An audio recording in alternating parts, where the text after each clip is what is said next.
Hello beautiful people 20 మినిట్స్‌లో mushroom curry ఎలా prepare చేసుకోవాలో చెప్తాను. మా ఇంట్లో ఇది ఫస్ట్ టైమ్ ప్రిపేర్ చేయడం. ఈరోజు దాకా టేస్ట్ కూడా చూడలేదు. వాటర్‌లో కొంచెం సాల్ట్ యాడ్ చేసి మష్రూమ్స్‌ని బాగా కడుక్కొని సైడ్‌లో పెట్టేసుకోవాలి. బ్లాక్ పెప్పర్ పౌడర్ లేదు కాబట్టి నేను గ్రైండ్ చేసుకుంటాను. మీ దగ్గర ఉంటే స్కిప్ చేసేసేయండి ఈ పార్ట్. సో, ఇప్పుడు కడుక్కున్న మష్రూమ్‌ని ఇలా కట్ చేసుకొని అంతా సైడ్‌లో పెట్టుకోవాలి.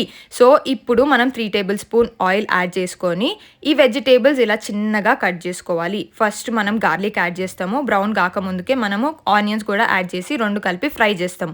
ఎక్కువ డీప్ ఫ్రై చేయొద్దు. నార్మల్‌గా ఫ్రై చేసి దాంట్లో ఉప్పు, కారం, పసుపు, గరం మసాలా, కొరియాండర్ పౌడర్ ఏసి మిక్స్ చేసిన తర్వాత ఇప్పుడు మనం కట్ చేసుకున్న మష్రూమ్ పీసెస్‌ని దీంట్లో యాడ్ చేస్తాం. ఇవన్నీ కలుపుకోవాలి. చూస్తే చాలా ఎక్కువ కనిపిస్తది. కానీ మంచి కుక్ అయిన తర్వాత కొంచెమే వస్తదనమాట కర్రీ. మూత పెట్టి దాంట్లో వాటర్ పెట్టి సిమ్‌లో పెట్టి ఒక 5 మినిట్స్ కుక్ చేస్తే ఇలా మనకి గ్రేవీ క్వాంటిటీ వస్తది. దాంట్లో పచ్చిమిర్చి అండ్ బ్లాక్ పెప్పర్ యాడ్ చేసి ఒక 5 మినిట్స్ పెడితే అంతా అబ్జర్వ్ అయిపోతుంది. That's all. By by.